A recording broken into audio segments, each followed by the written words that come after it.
இப்ப கூட இப்ப கூட பாருங்க, நடந்து முடிந்த நாடாளுமன்ற தேர்தல்ல எத்தனை பேர் கூட்டணி, எத்தனை கட்சி கூட்டணி சேர்ந்திருக்காங்க.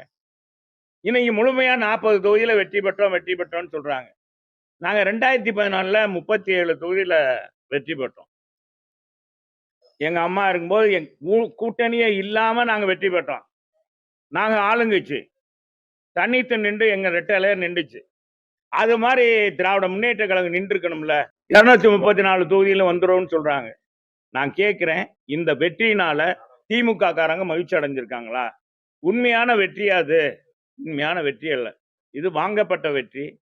மக்களை விலைபேசி வாங்கப்பட்ட வெற்றி. மற்றும் இத கூட்டணி கட்சி அத்தனை பேரையும் வச்சுக்கிட்டு நான் கேட்கிறேன், அவங்க கூட கூட்டணி வச்சிருக்கீங்களா? அவங்களுக்கு எல்லாம் எதுக்குங்க தனித்தனி கொள்கை?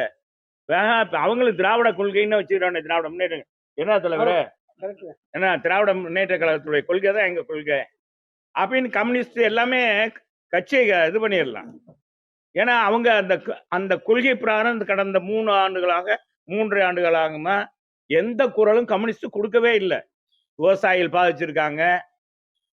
அன்பு சகோதரர் திருமாவளவன் இருக்கிறாரு. வேங்க வயல் அங்க மலமே கொண்டாந்து கலத்த இதுல தண்ணி டேங்க்ல இது பண்ணாங்க. ஒரு பட்டியலினம் பெண்ணை கூட்டி போய் ஆசை வார்த்தை கூட்டி போய் ஒரு எம்எல்ஏ மாவட்ட செயலாளர் உடைய மகன் மருமகன் கொத்தடிமை மாறி வச்சு சூடு போட்டு வச்சிருந்தாங்க. இதை கேட்கல. பாத்தீங்கன்னா 10 ரூபா கூட விட்டதுனால அவரை பிடிச்சி செந்தில் பாலாஜி உள்ள போட்டு அதுக்கு எதிர்த்து கம்யூனிஸ்டுக்காரங்க எல்லாம் போய் கோயம்புத்தூர்ல போய் ஆர்ப்பாட்டம் போராட்டம் பண்ணாங்க. அப்ப அவங்களுக்கு எதுக்கு கொள்கை? நான் கேட்கிறேன். ஏப்பா நான் கேட்கறது நியாயமா என்னப்பா? என்ன தலைவரே நியாயமா என்னங்க? எதுக்குங்க தனித்தனி கொள்கை? அப்புறம் என்னங்க அவங்களுக்கு எல்லாத்தையும் துதி பாடிக்கிட்டு இருக்காங்க. இப்போ இந்த தேர்தலையும் அத்தனை பேர் நின்றுருக்காங்க. ஆனா எங்க பொதுச் செயலாளர் எடப்பாடியாரை பொறுத்தளவு 2 ஆளுங்கட்சியும் எதிர்த்திருக்கோம். நாங்க எங்க தொண்டர்கள் எதிர்த்து வேலை பார்த்திருக்காங்க. பணபலத்தை எதிர்த்து வேலை பார்த்திருக்காங்க.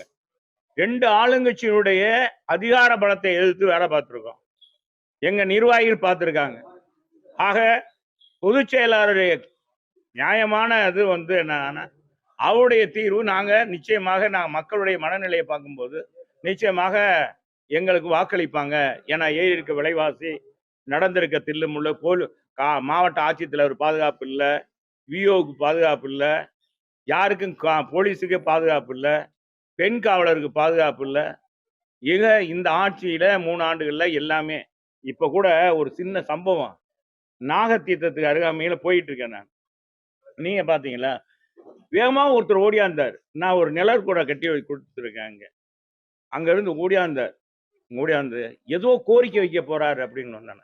அண்ணே என் பேர் கருப்பையானே, எங்க அப்பா பேர் வீரையானே. அண்ணே நான் கொடிமங்குளத்துல தானே இருக்கேன். என்னண்ணே 200 ரூபாய்க்கு மேல குவார்டர் விற்கிது, அதை கொஞ்சம் குறைய சொல்லுங்க. நீங்க எதுக்கோ கோரிக்கை வைக்கிறீங்க அப்படின்னு. ஏதோ என் மனைவி கூட எனக்கு கொஞ்சம் நான் கூட ஏதாச்சும் இருக்கும் ஜெயந்தி வேண்டாம் அப்படின்னு என் துறவியார்ட்ட. இல்லைங்க ஓடியார பாருங்க, அவர் ஓடியாராரு, கொஞ்சம் வண்டி நிப்பாட்டியா அப்படின்னு டிரைவரை சொல்லி வண்டியை நிப்பாட்டு கேட்டா, அண்ணே சொல்லுவீங்களா அண்ணே? அண்ணே சொல்லுவீங்களா? ரொம்ப ஓரமான ஆளா ஒரு சட்டமன்றம் கூட போதுனே, போய் குறைக்க சொல்லுங்கண்ணே, நீ சொல்லுங்க அப்படின்னு சொல்றாரு. இப்படி சம்பவங்கள நடக்குது. என்ன சொல்லுங்க, நீங்க சொல்லுங்க, வேற நீங்க தான் சொல்லணும்.